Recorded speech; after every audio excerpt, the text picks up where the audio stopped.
Broadcasting live from the Business RadioX studios in Atlanta, Georgia, it's time for Atlanta Business Radio. Brought to you by OnPay, Atlanta's new standard in payroll. Now, here's your host. Lee Cantor here, another episode of Atlanta Business Radio, and this is going to be a good one. But before we get started, it's important to recognize our sponsor, OnPay. Without them, we couldn't be sharing these important stories. Today on Atlanta Business Radio, we have Eyal Benishti with IRONSCALES. Welcome. Thanks, Lee. Happy to be here. Well, I'm excited to learn what you're up to. Tell us a little bit about IRONSCALES. How are you serving folks? So IRONSCALES is an anti-phishing email security company. We're helping organizations to protect their mailboxes against the most sophisticated kind of social engineering and email scams out there, the business email compromise, the fake invoices, and the ransomware of the world. So now email's been with us for a minute. Has the attacks on our email become more sophisticated? Constantly evolvingly and morphing at scale. The phishing that we know from 5 and even 2 years ago are very different from what we see out there these days. I think that threat actors are becoming much more sophisticated. The level and the sophistication level of their attack is increasing almost daily, and obviously they're jumping on every opportunity in order to create new scams and constantly looking for new ways in order to lure people to click on links, open attachments, wire money, buy gift cards, and all these great things that we can find out there these days. Now, for most technology firms, it's that balance of making the customer experience so easy and seamless that they continue to do business. But on the other hand, you need to have the security and protection so you feel safe doing these transactions. How do you help companies kind of thread that needle between speed, efficiency, and safety? It's a great question. So, like you said, our goal is to make sure that they stay highly productive, but safe at the same time, especially with the kind of stuff that they can find in their inbox. The way we deploy our technology and the way we kind of address the email phishing problem is in a way that we want to increase users' kind of confidence with whatever is in their inbox. So we teach them and train them to how to spot phishing, and we give them with real-time insights regarding what's in their mailbox. So if we find something not necessarily malicious but suspicious, we will just place a human-readable kind of panel that can kind of guide them to what we think they need to look at in order to make sure that they're first and foremost interacting with the right person, or that the person that they think that is sending them the email is actually the person behind the email. So authenticity and trust in the sender identity is one of the main things that we are trying to fix here. Second, obviously, kind of a deep inspection into whatever is inside this email, from links, attachment, the language that the sender is using in order to try and find kind of known patterns and schemes, in the sense of threat actors are using in their email for these days, sense of urgency, greed, and all the kind of common things that we can find out there and train our machine to detect. Now, is the type of phishing that you're dealing with, are you working only at kind of the enterprise level? So you're only working with the largest of the companies in their corporate accounts, or is this something that trickles down to just like an entrepreneur or a solopreneur, an individual?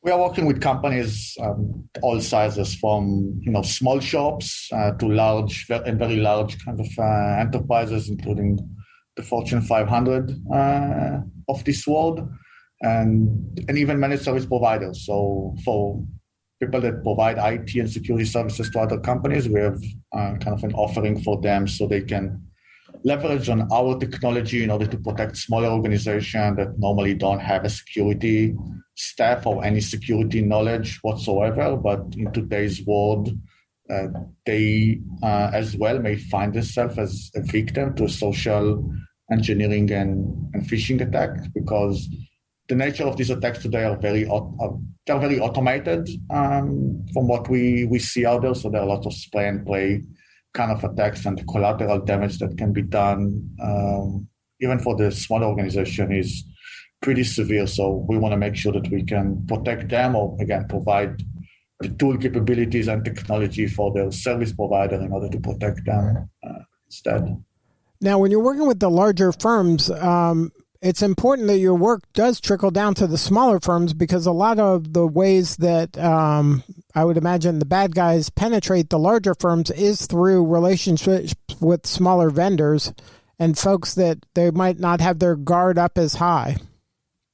Exactly. I think the main challenge here for us was how can we provide an enterprise-grade technology to mid and even small organizations out there?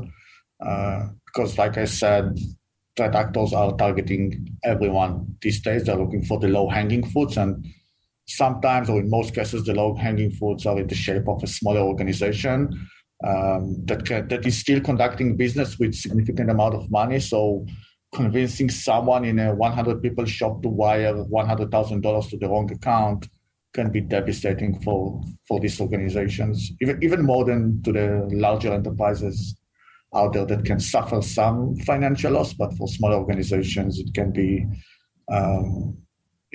fatal and can basically cause them to go under in some cases. Now, what's your backstory? How'd you get involved in this kind of work? So my background is like, before IRONSCALES, I was a security researcher, malware analyst, reverse engineer. So I was kind of studying malware and helping other security vendors to build a better technology in order to stop malware at the gate. I realized that most of the bad stuff is basically coming via email, and I thought that the way we are treating email security, or the way organizations are currently dealing with email security, is lacking in many aspects. Companies are normally using filters and technical controls in order to stop bad stuff. But most of the stuff that I was researching that was, again, very sophisticated was not necessarily known to be bad. And I saw companies are struggling with that. And to add to that, the fact that this kind of technology was very expensive and stuff that only the larger kind of organization could afford, because it's not just the price that you need to pay in order to license the software. Is the fact that you need full-time employees to be able to kind of work with the tool in order to configure and do whatever it requires in order to achieve this kind of level of protection that they were hoping to achieve. And from this research, and basically was kind of coming the idea of, hey, let's build something that is more powerful than what is out there, that is looking on modern phishing and email security, and in a different way, easy to deploy, easy to manage, and affordable, not just to the larger organization, but to the smaller ones as well. And with this mission to build, the most powerfully simple email and messaging security solution, I started a company, and we built something that we are very proud of. Now, is there anything actionable you could share for folks listening right now? Is there anything they could be doing for themselves and their team to make them a little safer? Yeah, sure. And by the way, one of the things that we offer for free these days is what we call our starter package. And the starter package is allowing organization, smaller and larger organization, to basically do one of the most fundamental but important things, which is train their employees. Make sure that your employees are kind of equipped with the knowledge and the skills to detect phishing, but not only to be in the know regarding what is phishing and how to avoid falling victim to one of those, but to report back to the organization, to the security team or to the IT team, that they found something that is suspicious in their mailbox, and give the company the chance to kind of deal with it quickly before people that normally are not that great in spotting phishing will fall victim to the attack. So train your users, change behavior, make sure that people know that they're part of the solution, make sure that they know that they can never 100% trust on the technical controls or whatever kind of security solutions that are currently in place, and they need to stay vigilant. And it is one of those things that if you tell everybody on your team that, hey, periodically we're going to send you a test to see if you're going to click on something that you shouldn't click on, maybe it makes them a little more aware of everything, and you create a culture that it gives them permission to, like, hey, call me back. I got this email. I'm not sure it really is you. Like, you have to have a culture that's accepting of that type of skepticism so that they don't inadvertently just click on something because, the email makes it seem like it's super urgent. Exactly. We say that, phishing and social engineering, it's a human and machine problem, and therefore we need a human and machine solution. So the more you kind of drive this message inside your organization and make sure that they know they're part of the solution, the more you kind of, do that, the more people will change their behavior, feel part of the solution, contribute more to threat intelligence, and help the organization be more secure. And, if you provide with immediate gratification and you use tools in order to automate that, they will actually like it. It's becoming a little game that we are playing every day, like, spot the fish, report the fish, and help us stay more secure. Now, do you find that some of this is a generational challenge, that maybe young people who don't kind of enjoy either confrontation or face-to-face conversations or calling people, that they're more apt to press, on an email or to click a button on an email? I think, generally speaking, we, based on the hundreds of thousands of phishing campaigns that we've launched with our solution, it's very hard to kind of put people in a bucket or a box, like based on generation or what have you, that you're trying to use maybe to segment the population. It's more about, again, sending the message, make sure the people understand the importance, and then you will be shocked surprised to realize that some of the Z generation will spot a fish that was missed by technology, and sometimes it's even the most senior people on your organization that normally you won't expect them to kind of participate in the game, that they click on the report fish button that we put in their Outlook or Gmail and help you spot something that could have cost the company a great deal of money or risk, or whatever was behind that specific scam. So my suggestion is, treat them all as your defense layer, set expectation, and provide the training and the tools for them to be part of the solution. So now, what was kind of the impetus to move the company to Atlanta? It's a great question. First, Atlanta is a great place. So we started the US kind of operation here in Atlanta. It was the first few folks that we hired were based here. I was visiting them a few times. The place, I've learned to like Atlanta as a place. And when I was kind of contemplating where should I move with the family in order to build our headquarters in the US, Atlanta was the easy first choice for me. Great talent, great people, great weather, great hub. It's very easy to kind of, jump on a plane and get to almost anywhere in the US and outside of the US in one leg. So it was very compelling. Now, did the pandemic and the work from home kind of trend that's occurring, did that make your job harder now that a lot of folks are working out of their home and it's kind of a less protected ecosystem than maybe a company or a business that was having servers that maybe you can control and protect a little better? Actually, it really helped to kind of help us as a business to push the message that companies need to start thinking out of the box, which means there is no longer a perimeter that they need to protect. The perimeter is everywhere. The perimeter is wherever your employees are and whatever they're using in order to do their day-to-day business. So the importance of training users, giving them the tools, and understanding that work hours changed. People need to attend to other stuff because we were all caught unready with schools and some other stuff in our lives that changed dramatically the moment the pandemic hits. The fact that threat actors are actually leveraging on the fact that we are not sitting in one office and cannot, step 2 offices to the left and ask the person if he actually asked us to do this specific thing that just came by email. So again, like I said, they're using and leveraging every opportunity in order to create new schemes and things that will help them monetize or achieve whatever they're after. So in the pandemic, the need for solutions like IRONSCALES increased, the understanding that we can no longer kind of, chase known threats because threats are changing every day. As a way to protect our organization, it's no longer valid. It's no longer the kind of way we can architect our security and company around.